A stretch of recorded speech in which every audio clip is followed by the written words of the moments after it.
Enough. No more dependence. No more waiting for American mercy. The affection for the U.S. remains, but the era of trust is dead. No illusions about who broke it, President Trump. One man's erratic will ricochets through decades of friendship, slashing at the world order with tariffs and tantrums. Oblivious to collateral damage. The old game is over. Canada isn't the mark anymore. No more taking hits. No more playing by the rules of a president who sets them on a whim. We're done absorbing his cost. Trump wants a war? Fine.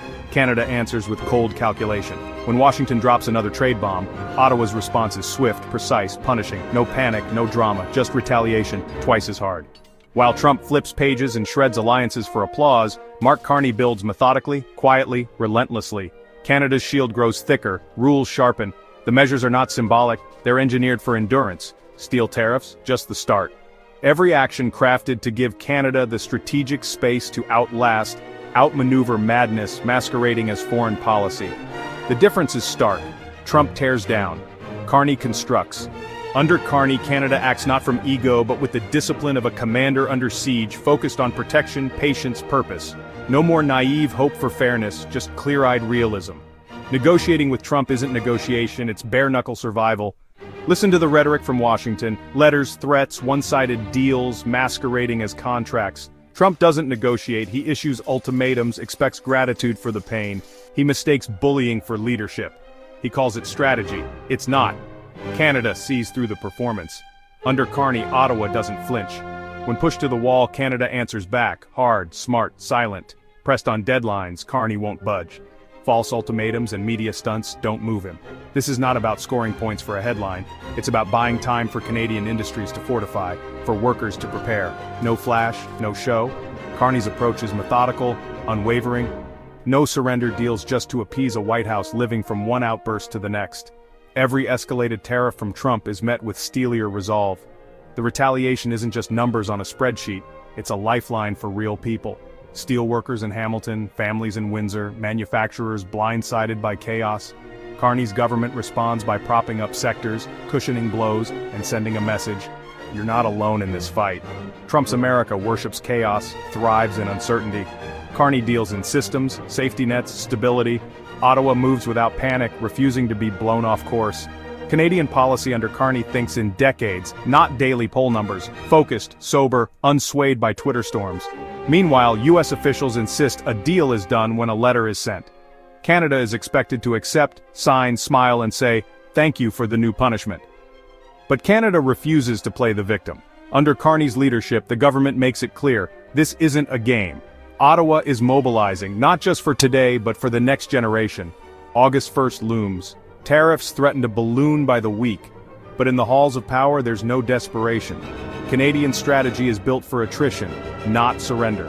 Behind every carefully worded press statement is months of hard, hidden groundwork, lobbying lawmakers, building contingency plans, constructing alliances.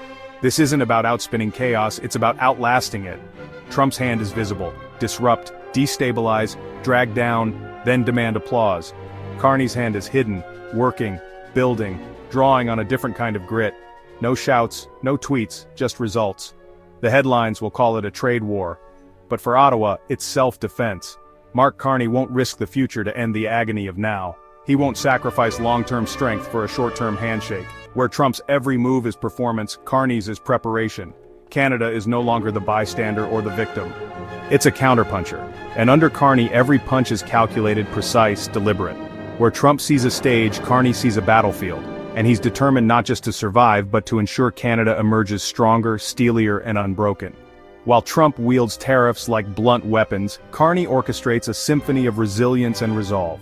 It's not just about countering blows, it's about redefining the battlefield itself. Canada under Carney no longer waits for handouts or capitulation, it forges its own path. Internal strength first. Consider the steel tariffs, a tangible threat to thousands of Canadian families. Instead of reactive outrage, Ottawa implemented precise safeguards, emergency measures to stabilize mills, subsidies to keep workers on the clock, and strategic investments to diversify supply chains. This was no patchwork, it was a wall, intentional and unyielding. Mark Carney isn't caught in the spectacle. Far from the chaos of White House Twitter storms, he meets with Indigenous leaders, backs treaty rights, and enshrines respect in legislation. While Trump's America neglects or tramples over its indigenous peoples, Canada is building partnerships, cooperative, inclusive, patient. This isn't civics theater, this is statecraft, quietly mending broken legacies. Carney's vision extends far beyond trade and tariffs. He recognizes that robust infrastructure and a skilled workforce are Canada's real long-term defense. Investments flow into education, healthcare, and crucial social services because no nation survives by tariffs alone. A country's strength lies in its people, and Carney's initiatives reflect that unyielding truth. On the northern front, Carney treats the Arctic not as a remote afterthought but as a critical strategic zone. Investments in year-round military presence, over-the-horizon radar systems, expanded ports, and combined civilian-military installations underline the new reality.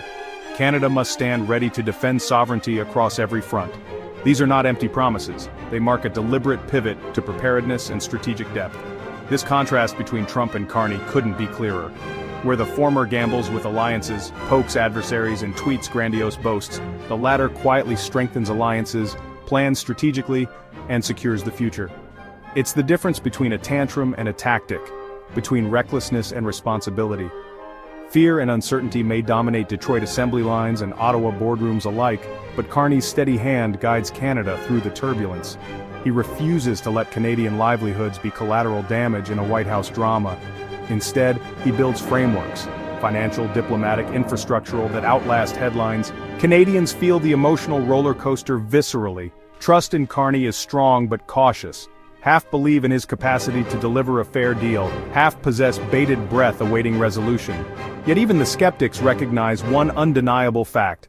Under Carney, Canada has a strategy, not just a reaction. Meanwhile, Trump's deadline of August 1st is as arbitrary as his volatile personality. Deadlines dissolve into smoke when dictated by a leader who rules by disruption. But for Canada, the clock is measured in perseverance, not panic. Carney's Canada protects not only jobs, but dignity.